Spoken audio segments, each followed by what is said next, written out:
my story of returning home to the land of the eternal spring.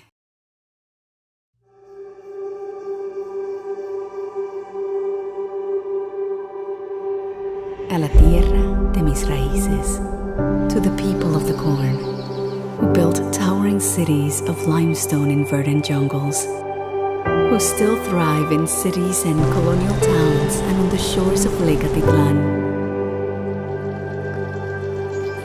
Esta es mi historia,